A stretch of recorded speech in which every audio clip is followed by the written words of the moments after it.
Why did I move here? I guess it was the weather. Septembre 2013.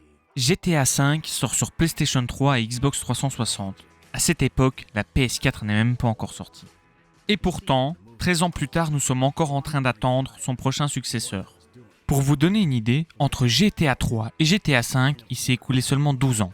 En 12 ans, Rockstar avait sorti GTA 3, Vice City, San Andreas, GTA 4 et GTA V. Et ensuite, plus rien. Comment c'est possible? Comment peut-on laisser des millions de joueurs sur un seul jeu? Alors forcément, une question se pose. Comment Rockstar peut se permettre de faire attendre des millions de joueurs aussi longtemps?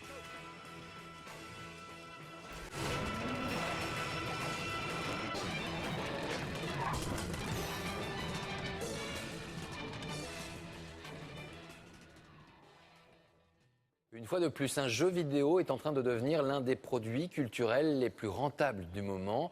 Un chiffre résume tout cela. En 3 jours de commercialisation, les recettes affichent déjà près de 1 milliard de dollars de recettes. On pourrait penser qu'une entreprise possédant une licence aussi énorme que GTA voudrait sortir un nouvel épisode le plus rapidement possible afin de faire le plus de bénéfices. Comme c'est le cas par exemple pour Ubisoft, Activision, Electronic Arts et tant d'autres. Mais dans le cas de Rockstar, c'est presque l'inverse. Et pour comprendre pourquoi, il faut revenir à une décision prise en 2013. Une décision qui va complètement transformer GTA et probablement changer la manière dont Rockstar développe ses jeux pour toujours. Cette décision, c'est GTA Online.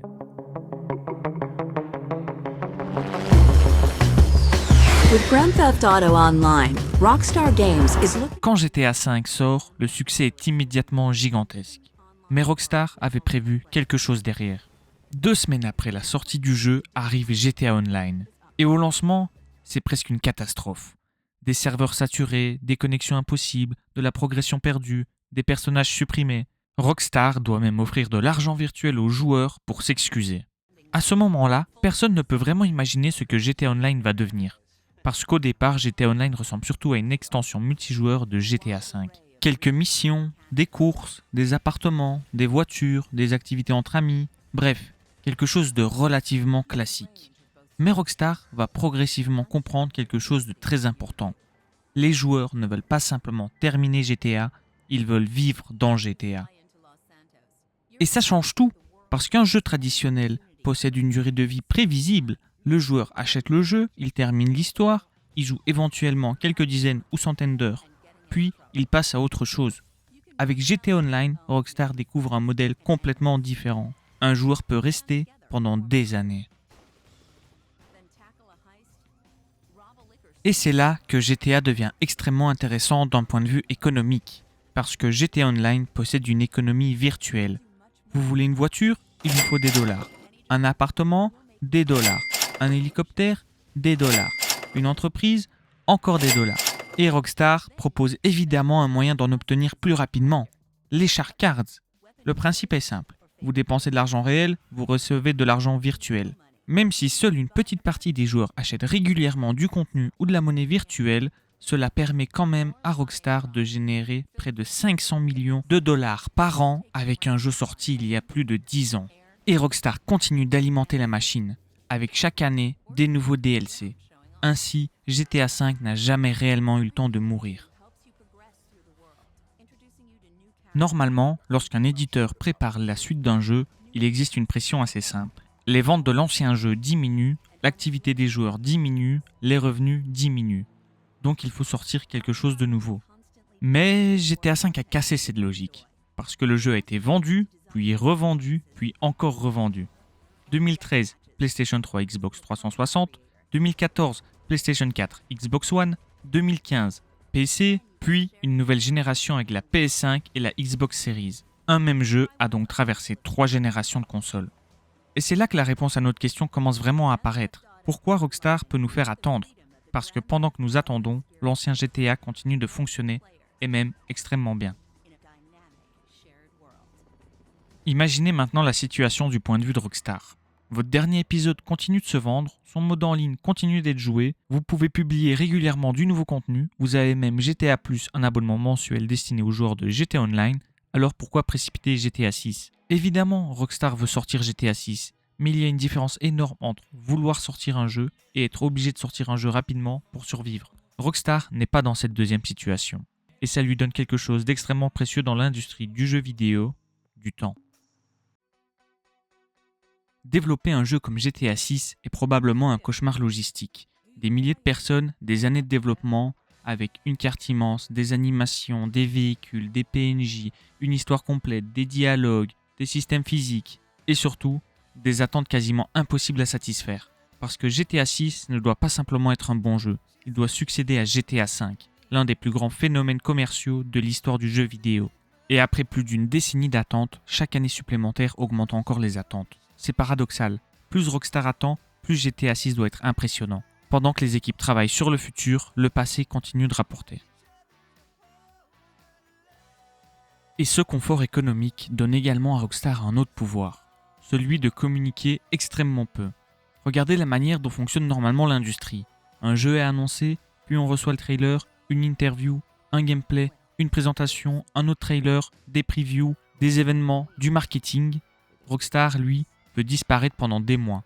Et le plus incroyable, c'est que cela fonctionne. Parce que chaque fois que Rockstar parle de GTA 6, Internet s'arrête presque. Le premier trailer de GTA 6 n'avait pas besoin d'une campagne marketing de 6 mois pour attirer l'attention. Le simple fait qu'il existe était un événement. Et cette rareté rend chaque communication encore plus importante. Quand une entreprise communique toutes les semaines, chaque annonce devient normale. Quand Rockstar ne dit presque rien pendant des mois, une simple image peut devenir une actualité mondiale. C'est probablement l'une des seules entreprises du jeu vidéo capable de faire ça à cette échelle. Il serait cependant trop simple de dire Rockstar a retardé GTA 6 uniquement parce que GTA Online rapportait de l'argent. Le développement de GTA 6 est évidemment beaucoup plus complexe que ça. Entre GTA 5 et GTA 6, Rockstar a notamment développé Red Dead Redemption 2. Et quand on regarde Red Dead, on comprend aussi où est passée une partie du temps. Le niveau de détail du jeu est gigantesque. Les animations, les interactions, le monde ouvert, les PNJ, la physique, les dialogues contextuels, tout donne l'impression que Rockstar cherche à construire des jeux qui dépassent ce que le studio avait fait auparavant.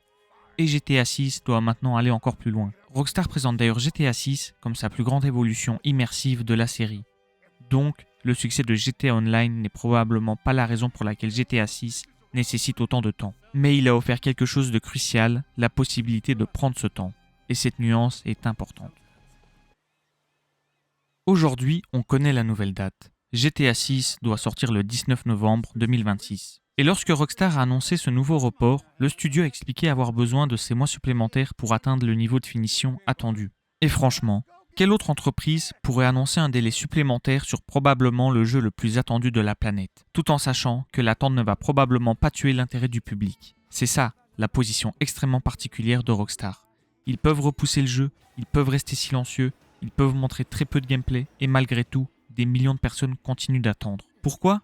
Parce que Rockstar possède quelque chose que l'argent ne suffit pas à acheter. La confiance dans la marque. Quand Rockstar sort un GTA, l'événement dépasse généralement le jeu lui-même. GTA 3 a participé à redéfinir le monde ouvert en 3D, San Andreas a repoussé l'échelle de ce qu'on imaginait possible à l'époque, GTA 4 a impressionné par sa physique et son monde, GTA 5 a construit un gigantesque terrain de jeu autour de Los Santos, Red Dead Redemption 2 a montré jusqu'à où Rockstar pouvait pousser l'immersion et le détail, donc quand Rockstar annonce GTA 6, les joueurs n'attendent pas seulement un nouveau GTA. Et finalement, le plus grand accomplissement de GTA Online n'est peut-être même pas l'argent qu'il a généré, c'est d'avoir réussi à combler l'espace entre deux générations de GTA. Parce que, réfléchissez-y, sans GTA Online, que se serait-il passé ? GTA 5 sort en 2013, les joueurs terminent le jeu, quelques années passent, l'activité diminue, les ventes ralentissent, et progressivement, la pression pour sortir GTA 6 devient énorme. Mais avec GTA Online, Rockstar pouvait continuellement donner aux joueurs une raison de revenir dans Los Santos, une nouvelle voiture, un nouveau braquage, une nouvelle entreprise, une nouvelle mission, un nouvel événement. Et chaque mise à jour repoussait un peu plus le moment où GTA 5 deviendrait réellement un vieux jeu. Et au lieu de remplacer GTA 5, Rockstar l'a transformé en service. Et c'est probablement l'une des raisons fondamentales pour lesquelles l'attente de GTA 6 a pu devenir aussi longue sans que GTA ne disparaisse de la conversation. Boîte à la main et 3 lettres à la bouche. GTA 5. GTA 5. GTA 5. GTA 5, devinez. Il y a une petite dose d'adrénaline, ouais, je pense. Et puis, ce qu'on peut pas faire dans la vraie vie, on le fait dans le jeu.